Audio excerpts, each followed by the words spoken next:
I want to zone in on something you said, which is I'm surrounded by normal people. You said something along those lines. And I think as Christians, it's really important that we never look down on people. No, 100%. Yeah. But let's talk a little bit about sheep culture. Sheep.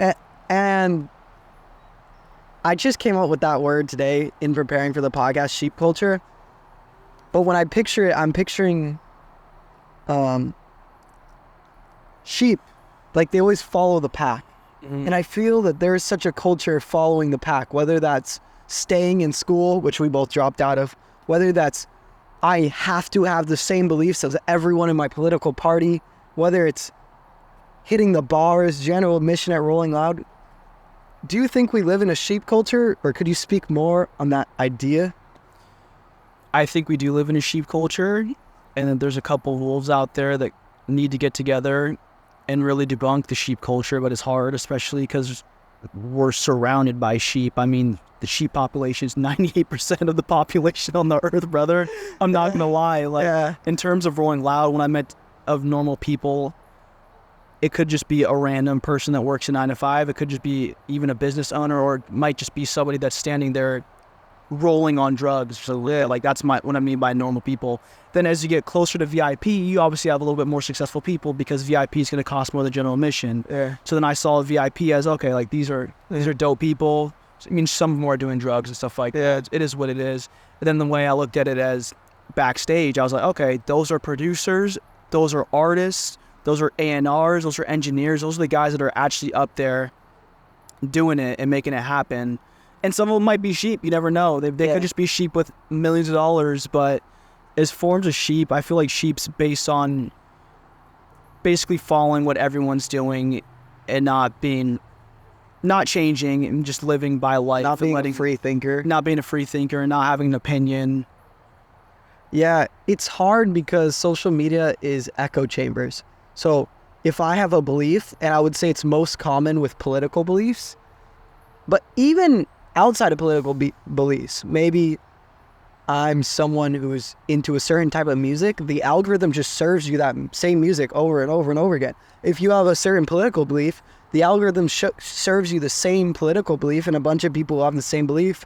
So you're tending to hold strongly to your belief. You might have a belief, you might lean a little one direction on the political spectrum, and then everything you see online says, oh, here's more opinions, here's a reason that you're right, here's why you should think this, and you're just going further and further and further into the rabbit hole.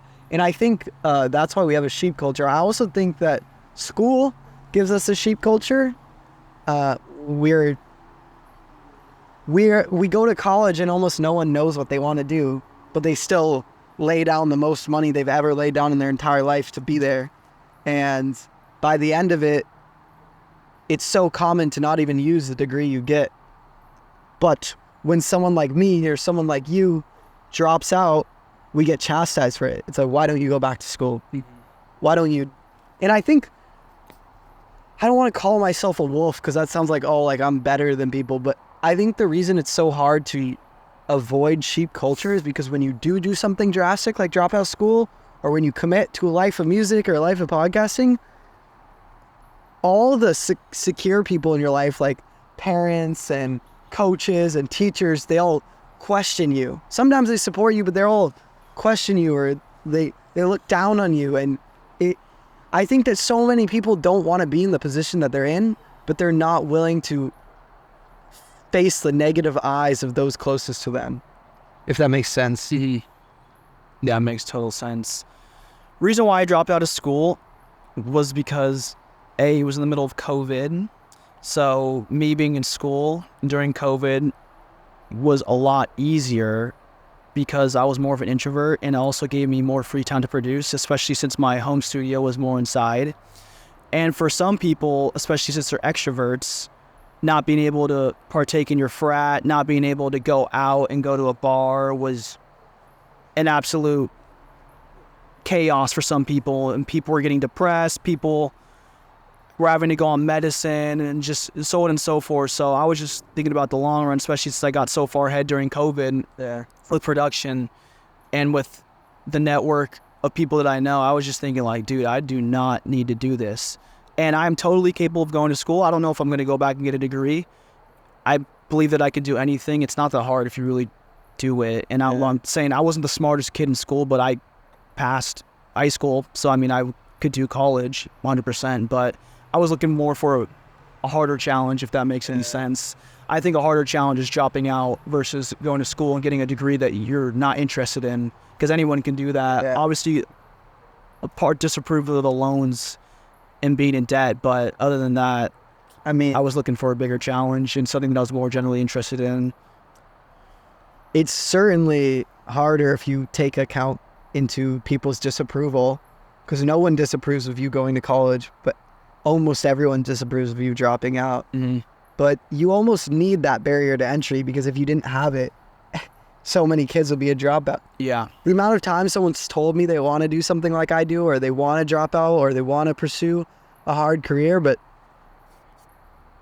they love the dream of it, they love the idea, but they don't love the work and the disapproval that comes with it. So yeah, that's just a huge barrier of entry. I think with the work that you put in through college and school, especially because you have a deadline and stuff like that for projects and homework and classwork, I feel like if you were to apply all that, especially with a deadline, that you could really push something out and get your business going by creating something like being a producer or an artist or so on and so forth, being an entrepreneur and stuff like that, versus going the school route. It's just that the school route, there's a set time, there's a set goal. They say you can go to class, do your homework, and at the end of 4 years, you're pretty much guaranteed a piece of paper, which is your diploma or your, what's it called when you graduate? I can't remember what it's called. But so whatever you get, you're able to work at this job. Yeah. And it's easy to get loans. It's not hard. And then by the time you're done, you're like, oh my gosh, I'm $40K in debt. So what do I got to do now? Now I got to go to my job.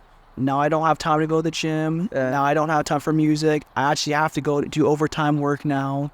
So I can't do this and so on and so forth, versus me dropping out of school, not having to worry about that. I still have a little bit of debt I need to pay off, like 5 or 6K, but that should not be a problem.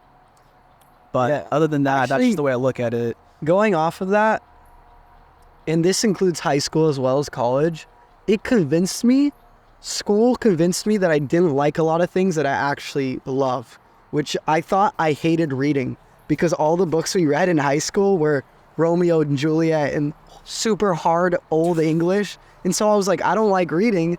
And then Caleb recommended me Think and Grow Rich, and I was like, I'm going to force myself to try reading it. It was the first book that I tried reading that wasn't assigned to me in school, and I didn't even struggle reading it. In fact, I loved it. And then I loved reading after that. And then there's, I didn't think I even liked learning. I thought I hated class and homework.